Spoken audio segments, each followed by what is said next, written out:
안녕하세요. 이주은 부부상담 원장 이주은입니다. 사례를 보겠습니다. 안녕하세요. 저희는 결혼한 지 16년 차가 된 초등학생 아이가 있는 40대 후반의 맞벌이 부부입니다. 남편은 따뜻하고 착한 성품을 가진 사람으로 제가 지금도 세상에서 가장 사랑하고 존경하는 사람입니다. 저희는 아이를 어렵게 가졌는데 임신 기간 동안 움직일 수도 없는 저를 남편이 정말 너무 잘 케어해 주어서 저는 항상 우리 아이는 남편이 낳은 거라고 이야기를 합니다. 남편은 전문직에 종사하고 있는데 아이를 낳고서는 너무 바쁜 직장에 들어가게 되었어요. 일도 살인적으로 많았고 하지 않던 접대를 할 일도 자주 생겨서 주중에도 늘 늦고 주말에도 일을 해야 하는 날이 많아 저도 직장에 다니지만 아이 낳고서는 제가 아이의 육아나 교육, 살림을 모두 전담해야 했습니다. 순한 남편에 비해서 저는 좀 완벽주의에 강박도 있는 성격이에요. 직장에서 직위도 높아졌고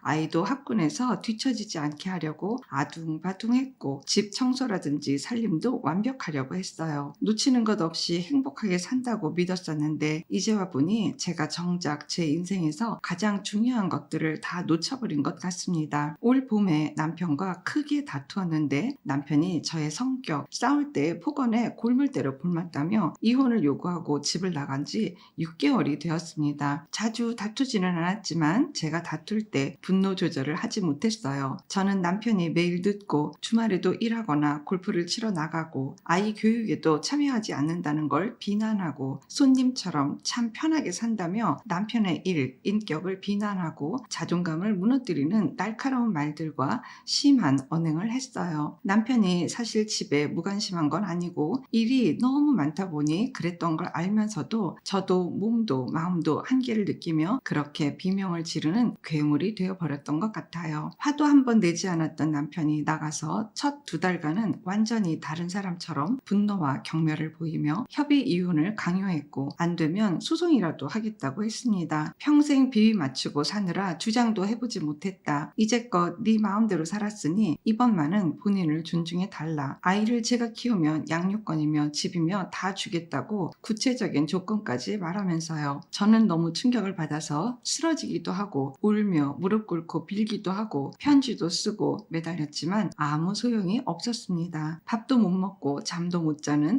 몇 달을 보내고 저는 선생님 유튜브, 책도 찾아보고 정신과 상담, 부부 상담도 혼자 찾아다니고 기도를 하며 저와 저희 부부의 관계를 돌아보고 있습니다. 공부하고 상담받으며 많이 아프고 서로 외로웠을 저희 부부의 모습을 발견하고 너무 후회되고 제 자신이 원망스러웠습니다. 제가 어떻게 살고 있는 줄도 모르고 살았던 것 같아요. 남편은 주말에 아이와 만나면서 지내고 있고 첫 2달 이후에는 이혼 이야기는 꺼내지 않고 있지만 저와는 연락도 대화도 하지 않고 제가 보내는 이메일에도 답을 하지 않고 있습니다. 이사 계획이 있었는데 남편이 돈은 주겠다는 사무적인 문자는 보냈지만 집에 돌아올 생각은 없는 것 같아요. 저도 처음에 감정적으로 매달렸지만 남편 마음이 편안해지고 낳는데 필요한 시간이라고 믿고 근 몇 달간은 자주 연락하지 않고 있어요. 하지만 이제서야 깨달은 바보 같은 저에게 남편이 기회를 주기를 바라면서 이번을 계기로 다시 태어난 것처럼 정말 다르게 살고 싶어서 노력하고 있습니다. 건강, 부부 중심, 존중,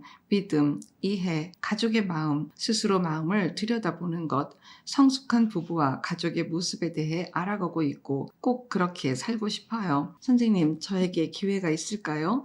이제는 너무 멀어져 버린 것 같고 차갑게 낯설게 돌아선 남편에게 어떻게 말을 걸어야 할까요? 어떻게 하면 남편이 돌아올 수 있을까요?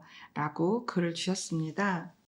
정말 마음고생을 엄청나게 오랫동안 많이 하셨어요. 6개월 되셨다고 했거든요. 1년까지는 안 가시기를 바라는 마음이 있어요. 별거라는 게 문제 해결을 정확하게 하지 않고 두 분이 떨어져 계시면서 시간만 계속 느리는 것 외에 사실 별로 별다른 게 없거든요. 정확하게 직면을 하고 문제를 해결하는 그 시간이 3개월 이내로 하시기를 바라요. 1년이 되게 되면 두 사람의 온도가 정말 많이 달라요. 그러니까 6개월하고 1년은 정말 많이 달라요. 저는 제가 지금 부인한테 좀 말씀을 드리고 싶은 거는 뭐냐면, 공부를 많이 하고 유튜브도 찾아보고 뭐 여기저기 상담도 다니면서 되게 많이 애쓰셨잖아요. 근데 상담 선생님이 이 말씀을 안 드리셨을까? 라고 싶은 생각도 드는데, 지금 사연 주신 내용을 봤을 땐 안타깝게도 지금도 모든 관점은 사연자님 관점으로 되어 있어요. 남편 관점으로 보기는 하지만 지금도 내가 원하는 거, 내 가치관, 내가 원하는 방법, 방향, 상황으로 지금 거의 되어 있는 게 있어요. 사연자님은 정말 사실은 되게 속상해하고 후회하고 가슴을 치고 막 정말 잠도 못 자고 막 너무너무 괴롭잖아요. 그 괴로운 밑면에는 너무 좋은 사람을 내가 지금 상처를 줬다고 생각하는 마음, 아이한테 또 제대로 된 가정을 지금 만들어주지 못하고 있다라는 어떤 자괴감, 막 죄책감 뭐 이런 것들로 아주 채워졌을 것 같거든요. 그런 내용들로 인한 불안이 지금 너무 크게 작용할 거예요. 이런 마음을 가지고 아무리 남편한테 메시지든 뭐 이메일이든 연락을 하시는 그 모든 것들은 어서 빨리 와서 내 불안을 해소해줘. 전반적인 그 메시지가 남편한테 들어갈 것 같아요. 그러면 이제 또 저한테 물어보시겠죠. 그럼 어떻게 편지를 쓰면 됩니까? 이렇게 물어보시고 저한테 뭔가 해답을 찾고 매뉴얼을 달라고 이렇게 얘기하실 거라고 생각은 되나, 상담은 그런 게 아니거든요. 내담자들이 자신의 문제를 제대로 통찰하고 깨닫고 자기 자신이 제대로 깨닫는 그 내용을 통찰을 한 것으로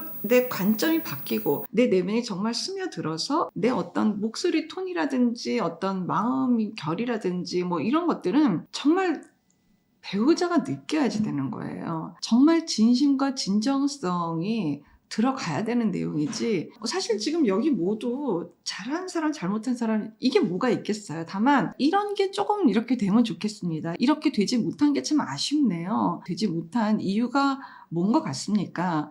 이렇게 뭔가 이렇게 찾아가야 되는 것들이 사실은 굉장히 상담 안에서 굉장히 많이 하는 작업들이거든요. 그러면서 진짜 군더더기들이 다 밖으로 배출되고 정말 영롱하게, 아, 나도 몰랐던 내 삶을 이렇게 버겁게 영위할 수밖에 없었던 내용들이 이런 것들이었겠구나가 본인이 통찰이 되어야 정말 한 뭉태기를 밖으로 이렇게 턱턱 내려놓을 수가 있어요. 그러면서 정말 나를 내가 만날 수 있는 거죠. 그때 정말 호련해지고 자유로워지고 내가 보이고 배우자도 보이고 내 자녀도 보이고 이런 시간이 될 수 있을 거라고 생각이 듭니다. 시간이 계속 흐른다고 해결되는 일은 생각보다 그렇게 많이는 없어요. 두 분이 조금만 상담을 받아도 훨씬 많이 나아지실 거다라는 말씀을 꼭 드리고 싶어요. 다른 말로 하면 제대로 두 분이 연결이 되셔야지 그냥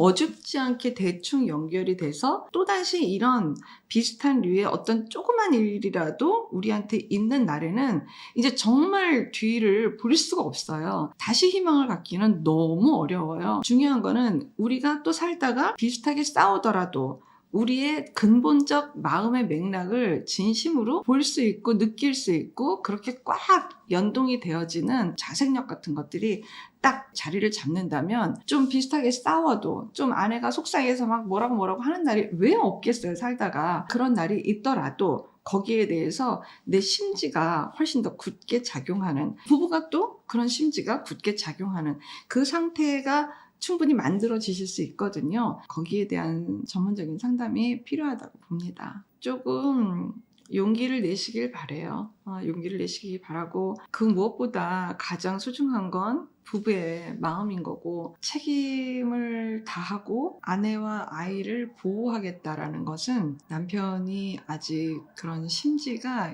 있을 것 같아요. 다만 그냥 너무 무거운 마음이어서 그 마음을 조금만 무게를 줄여도 훨씬 낫거든요. 금방 할 수 있을 것 같아요. 용기 내시길 바라요. 고맙습니다. 건강한 부부 애착이 나라를 살립니다. 오늘도 영상 시청해 주셔서 감사합니다. 고맙습니다.